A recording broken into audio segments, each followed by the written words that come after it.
O livro de Josué. Vamos voltar e lembrar a história até agora. Deus escolheu Abraão e a sua família se tornou o povo de Israel, que é então escravizado no Egito. E assim, através de Moisés, Deus resgatou Israel do Egito. Ele fez uma aliança com eles no Monte Sinai e os guiou pelo deserto. Israel então acampou fora da terra prometida e Moisés os chamou para obedecerem os mandamentos de Deus, para que eles pudessem mostrar a todas as outras nações como Deus é. O livro de Josué começa logo depois que Moisés morreu e Israel está pronto para entrar na terra. Então, a história de Josué é projetada com 4 pontos principais. Josué primeiro leva Israel para a terra prometida. E lá, eles encontram toda a hostilidade dos cananeus e entram em batalha. Depois das suas vitórias, Josué divide a terra prometida como herança para as 12 tribos. E, então, o livro termina com esses discursos finais que Josué dá ao povo. Vamos nos aprofundar e ver como tudo isso flui junto. A primeira sessão começa com a morte de Moisés e Josué é apontado como o novo líder de Israel. E o autor intencionalmente apresenta Josué como um novo Moisés. Assim como Moisés, Josué chama o povo a obedecer a Torá, o que significa obedecer aos mandamentos da aliança que foram dados no Monte Sinai. E então Josué envia espiões para a terra, assim como Moisés fez em Números, capítulos 13 e 14. A diferença é que as coisas dão muito mais certo dessa vez. De fato, até mesmo alguns cananeus se convertem e seguem o Deus de Israel. Josué então lidera todo Israel através do rio Jordão e para a terra. Assim como o mar se separou para Moisés no Êxodo, aqui também o rio Jordão se separa e os sacerdotes carregam a Arca da Aliança, levando todo Israel com eles. Agora, no capítulo 5, a história muda. As pessoas olham de volta para as suas raízes como o povo da aliança de Deus. E assim, a nova geração é circuncidada e eles celebram a sua primeira Páscoa na terra. Mas então, eles se viram e se preparam para seguir em frente. E Josué tem esse encontro doido com o guerreiro misterioso, que é o comandante angelical do exército de Deus. E Josué pergunta: você está conosco ou é com nossos inimigos? E o guerreiro responde: com nenhum dos dois.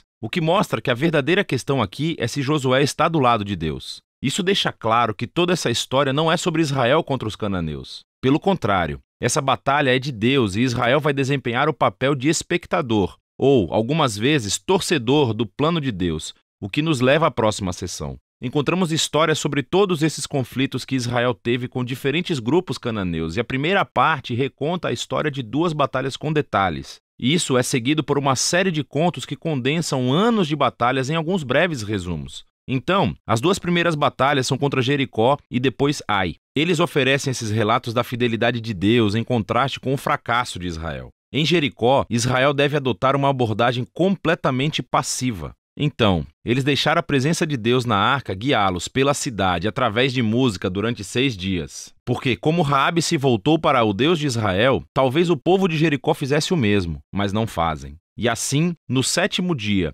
os sacerdotes tocam as trombetas e as paredes caem, levando Israel à vitória. O objetivo da história é mostrar que Deus é quem vai libertar o seu povo. Israel simplesmente precisa confiar e esperar. Agora, a próxima história da batalha em Ai tem o objetivo oposto. Há esse israelita chamado Acã. Ele rouba de Jericó alguns dos bens consagrados que deveriam pertencer somente a Deus e depois ele mente a respeito disso. É uma jogada bem cruel depois de tudo que Deus fez por Israel. E assim, Israel vai para a batalha contra a cidade de Ai e eles são totalmente derrotados. E é somente após o arrependimento humilde e ao lidar severamente com o pecado de Acã que Israel ganha a vitória. E assim, juntas, essas 2 histórias têm um lugar na frente para mostrar um objetivo importante. Se Israel vai herdar a terra, eles devem ser obedientes e confiar nos mandamentos de Deus. Eles não recebem tratamento especial. Agora, a segunda parte dessa sessão começa com os gibeonitas, um grupo cananeu. E eles fazem exatamente o que Raabe fez. Eles se voltam para seguir o Deus de Israel e fazem paz com Israel.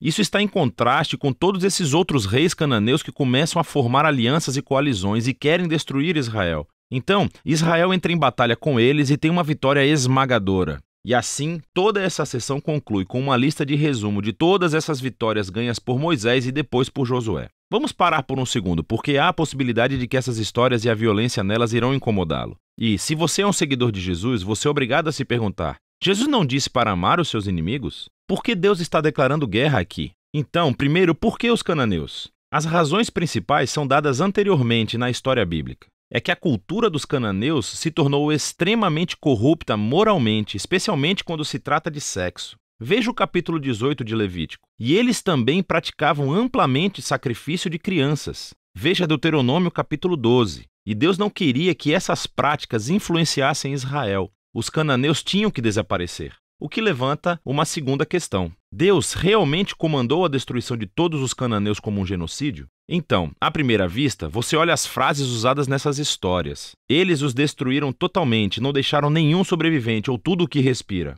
Mas à segunda vista, você verá que essas frases são claramente hipérboles e não literais. Então, volte ao mandamento original sobre os cananeus em Deuteronômio capítulo 7. É dito a Israel para primeiro expulsar os cananeus, mas depois destruí-los totalmente. E então, isso é seguido de mandamentos para não casar nem fazer negócios com eles. Você não pode se casar com alguém que você destruiu. Acho que você entende. A mesma ideia se aplica às histórias de Josué. Olhe de perto. Assim, por exemplo, nos é dito no capítulo 10 de Josué que Israel não deixou sobreviventes nas cidades de Hebrom ou Debir. Mas depois, no capítulo 15, vemos essas cidades e elas ainda são povoadas por cananeus. E então, o que estamos vendo é que Josué se encaixa em outros relatos de batalhas antigas, usando a linguagem hiperbólica, não literal, como parte do estilo narrativo. E assim, a palavra genocídio não se encaixa realmente no que vemos aqui. Especialmente à luz das histórias sobre os cananeus que se voltaram para o Deus de Israel, como Raabe e os gibeonitas. Deus estava aberto para aqueles que se voltassem para ele.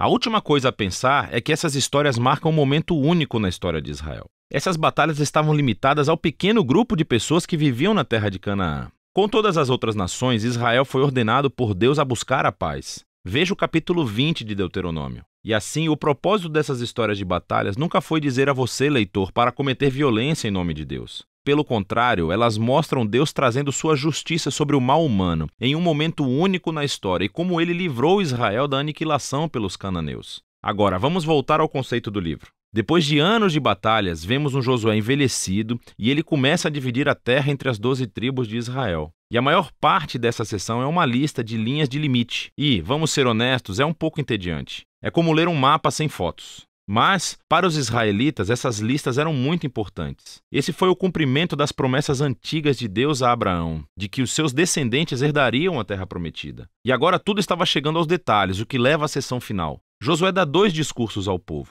Eles são muito semelhantes aos discursos finais de Moisés em Deuteronômio. Josué relembra-os da generosidade de Deus, como ele os trouxe para a terra e os resgatou dos cananeus. E assim, ele os chama para rejeitarem os deuses cananeus e serem fiéis à aliança que fizeram. Se fizerem isso, terão a vida e a bênção na terra. Mas se forem infiéis, Israel vai receber o mesmo julgamento divino que os cananeus receberam. Eles serão expulsos da terra para o exílio. E assim, Josué deixa Israel com uma escolha. O que Israel vai fazer? Essa é a grande questão que paira sobre Israel quando termina a história.